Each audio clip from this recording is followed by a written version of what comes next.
So we've been doing Meetup for quite a while. For those that are new, do this every month. We're trying to ramp up on workshops. There's a couple of guys that asked me about it, and some of my other guys that want to also teach the workshops. We have an upcoming DeFi trading and investing ahead workshop. Like small, maybe 4 or 5 people. So unfortunately, this isn't free. I'm trying to make money with this, so I make a living. But there's a lot of people that are very new to this, and it's the knowledge of not screwing up your trade and losing your coins by clicking the wrong link is invaluable. Okay, so and I see value because we used to teach a cryptocurrency trading workshop back in the early days in 2015. So those were fun days. When DeFi was not around. DeFi did not exist. So nowadays, everybody's in DeFi. That's where all the money is. You wanted to make your 10x, 20x, 30x. This is where people are playing. Yeah, the DeFi stuff. Okay, and hopefully, this workshop that we're trying to build out for the summer, we'll do it justice. Hopefully, I mean, you might find a lot of things online that kind of replicate the same thing, but it's online. It's totally different from doing it in person. Totally. But I'll keep you guys updated. Anyone's interested, you could just join this, and then I'll get groups of like three to 5 people at a time, and just teach you guys with me and my other guy that's doing this. Okay, so it's on the Meetup page. I didn't announce it yet, but we'll get there. All right, and so tonight's talk will be about Algo Stablecoins. It's not really a coin, Algo. I guess I should have mentioned algorithmic. So it does look like it's not a coin. I mean, algorithmic stablecoins, and looking at curve wars. If you came to the previous meetups, talked a lot about curve wars. And that continues on this meetup. Okay, so get started.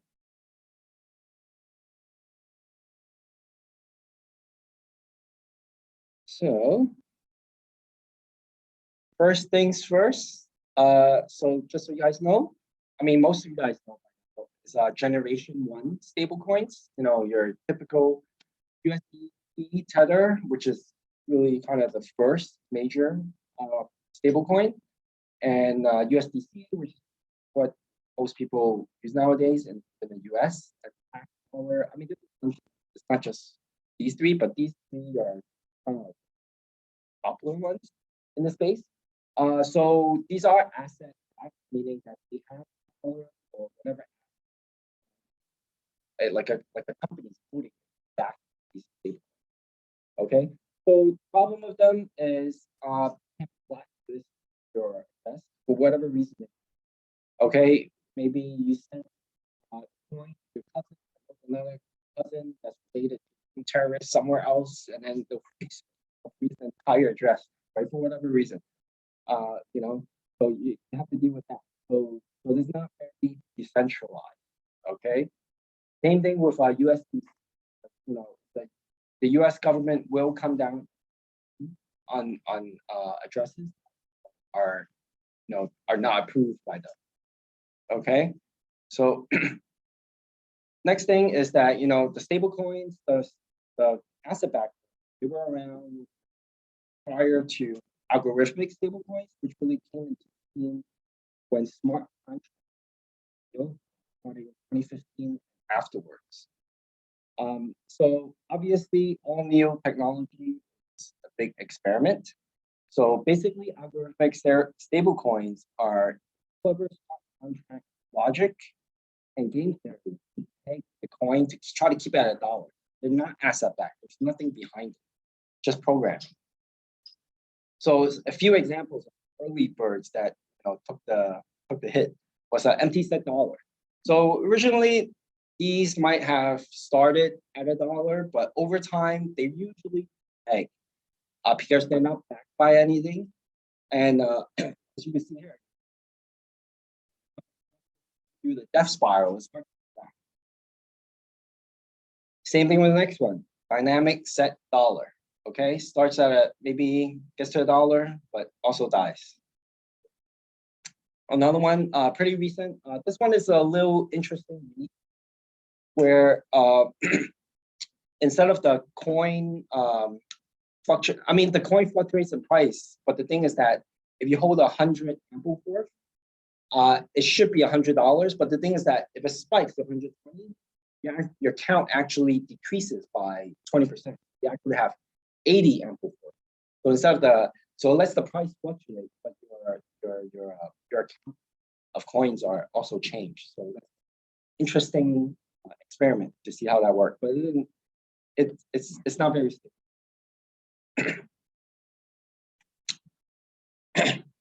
Next thing is coins. So these are asset backed and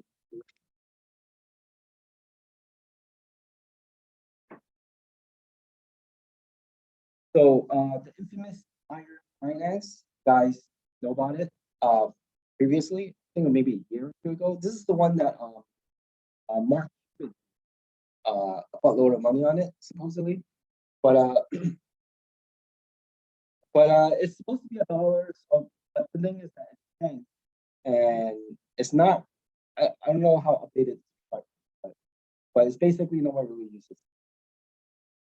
So the Iron Finance is backed by a token called the Titan token, and that also crashed, and because it's linked, just like how Luna and UST works, kind of, because they kind of copied Luna, but they, for whatever reason, sold and then created over within like short amount. Same thing with Netruino USD. This happened I think 4 weeks, like last month, actually, end of last month. So that Neutrino USD, similar formula, but Luna USD did, they backed their stablecoin. Okay, called the Waves.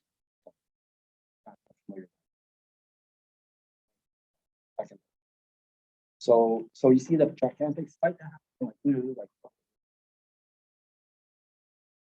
Okay, so Waves at the end when it spiked. So the CEO was doing some shady stuff, where like their own coin by leveraging the coin and then skyrocket. And then once you pay whatever reason, and once it breaks everything. So it's still in its correction. So it's not very stably stable. All right. So, but the most famous one, obviously, DAI from MakerDao. So these guys were one of the very first to have like a collateralized stablecoin. In the beginning, it was called DAI. If you knew about it, like around 2017 or so, 2018. But what happened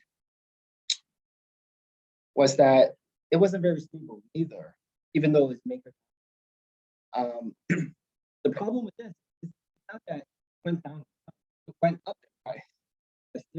So that dollar became $15 and $20. The reason why was in 2020, when the DeFi, in DeFi, a lot of were using DeFi as a so many people wanted these farming opportunities, pay so much interest. There was a huge demand, and it spiked the price because there was such a low supply. All right, so they had to fix the peg. So what they came up with was the second version of DAI, is DAI,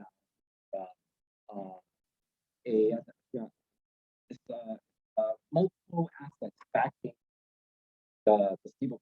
So this has been stable so far, and they've been around for like maybe past 2 years or so. So this is all from company MakerDao, from, I think from, if I'm correct. The company is based in. So next we have is Terra Luna UST, which is all the buzz right now in the crypto space. So they have also a stablecoin, which is UST. The way it comes into existence is that you have to burn Luna to create a UST, and vice versa.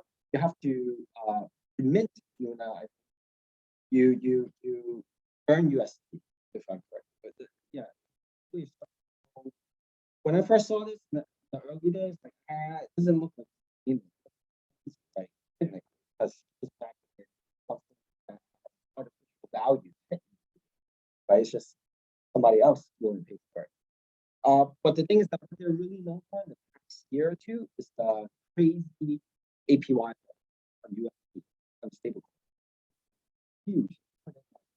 $10,000 in this at the end of the year, you have pretty much no risk, almost, right? So what happened is that they realized in the past like 12 months, they realized that just being currently make just facing your stable like real dollar. They realized this. Now they've been finding Bitcoin and Avalanche for the past month or two. You have to thank them. The past time, because they've been buying like every big tip.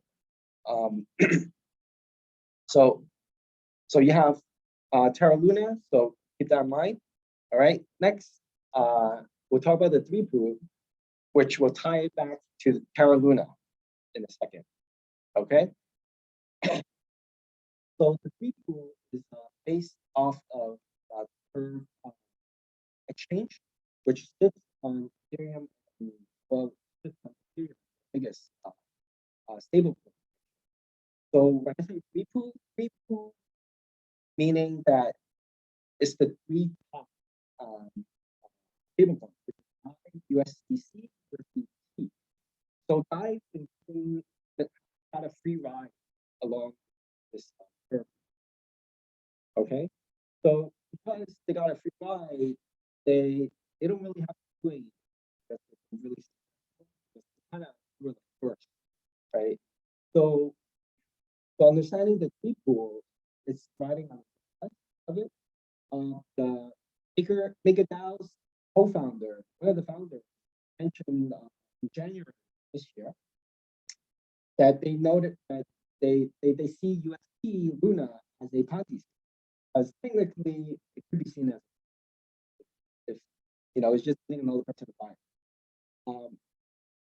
So that really started the fight with Do Kwon, the founder of Luna, which he tweeted 3 months later in March that this is a bold statement for CEO to say this, that he's gonna come die. So that's when the war kind of really started. And then just early this month, April 1st, he introduced the 4 pool to take out the 3 pool. And by doing that, that's a really, really big deal. So which hopefully I could explain it properly. So the 4 pool consists of UST, the Luna's version of the stablecoin, the Frax stablecoin, which is another stablecoin, USDT and USDT, but he purposely leaves out DAI. So obviously he's attacking DAI. Okay.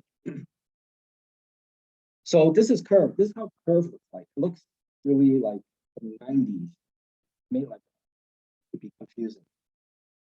Okay. So these are pools for different coins. All right. So if you ever swap USDT to USDC or vice versa, it most likely goes through this pool. You just don't see it. Okay. It most likely, because the thing is that it has massive liquidity. So right here, if you look at it right, it has 3.5 billion worth of $3.5 billion in liquidity. So you were to wanted to swap $1 million of USDC to something else, you would go through this pool. Otherwise, you can't use any of it. it would affect the price. Okay. So now the rise of the fork pool, which is based off of these four coins. Okay. So what the fork pool kind of does is that it's a game changer for the ecosystem. So Alex Simpson from Twitter, he gives a really good analysis of why he has all this math. But basically, if you were to swap $200,000 worth of USD currently right now, you wouldn't get back $200,000 of whatever else you're trading it for. You would get like 98 cents, right? But if the fork pool actually beats out the free pool, now moving that amount of money, it will only cost you like 0.00006, which is a really big deal when you're playing with big numbers. Usually $1,000, $10,000, you're not going to see this as a big deal, but it's more for big whales, and whales have. Okay. So yeah, he has all this crazy math that he goes through, on the Twitter thread. I have it linked on the Meetup page. So now the question is, how is it going to kill the three pool? So it's pretty clever. So Terra is part of the Curve ecosystem. So if you could accumulate much Curve or convex in this scenario, you could actually direct liquidity different pools. So Terra has formed an alliance with our Redact, another project that includes a lot of this to win the market. And they've combined with Frax, which is the stable. So combining all three of these, they will own almost close to 50% per ecosystem, which is Curve. Okay, and that's how they're going to take out the free pool. But the thing is that what we're not really noticing is, everybody might be Terra, Luna, and all this stuff, but nobody really talks about it. Frax is actually, I never paid attention to it. Stablecoin, like, it's kind of boring. It's like a stable. I'm gonna make $1, But the thing is that they also have a very similar mechanic to Terra Luna minting USD, where you have to burn FX to mint Frax. Okay, so their version of stablecoin is very different from the rest, but they have a hybrid approach. They back their stablecoin with assets. I think USDC or some other coins, Ethereum, and also it might be backed by like maybe 20% USDC and then 80% algorithmic. But what they're known for is fractional, meaning that they could adjust over. Maybe next month will be 30%, and there'll be 17% algorithm will fluctuate within their system. So that's their unique product. So you have the Frax coin, which is the stable coin, which is supposed to be $1. So the newest project that they're launching, the Frax ecosystem, is the FPI, the Frax Price Index. This one is the newest type of stablecoin that just hit the market a week or two ago. So the FPI is basically a inflation, it's anti-inflation. So what they do with this stablecoin is that they take the CPI from the government whenever publish CPI, how much inflation it is in the US every month. They actually take it, and let's say inflation this month is 3%. So this stablecoin will actually, the value of it will actually go up to that 4%. So you could do a lot of interesting mechanics. So you could take a loan out of something, and then the loan will kind of accrue a value because of the inflation, because it's following inflation. And then you have, people do a lot of crazy game mechanics, DeFi. I only dabble in it, but it's something to look into. All right, and then tying it all together. So Frax isn't actually Bitcoin. Okay, so the only stablecoin that's going to now that's Algo is UST, right?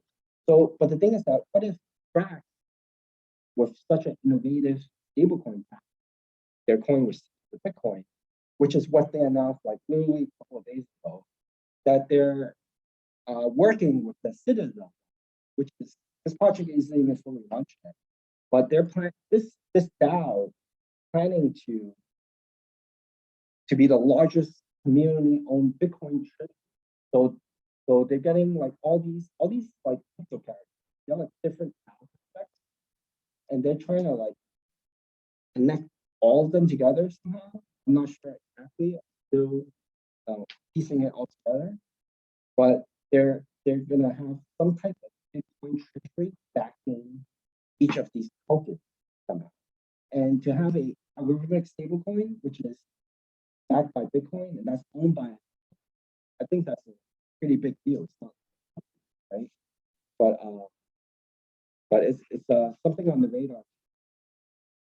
Okay, so that is my short explanation of curve and the people curve. I know I might go over heads, but it's this is like the bleeding edge of like DeFi crypto stuff that I'm just learning.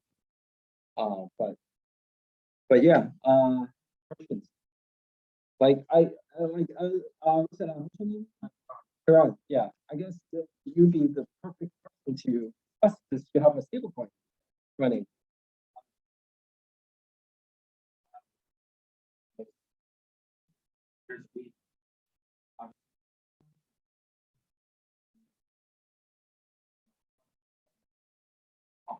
Yeah. Yeah. I'm gonna.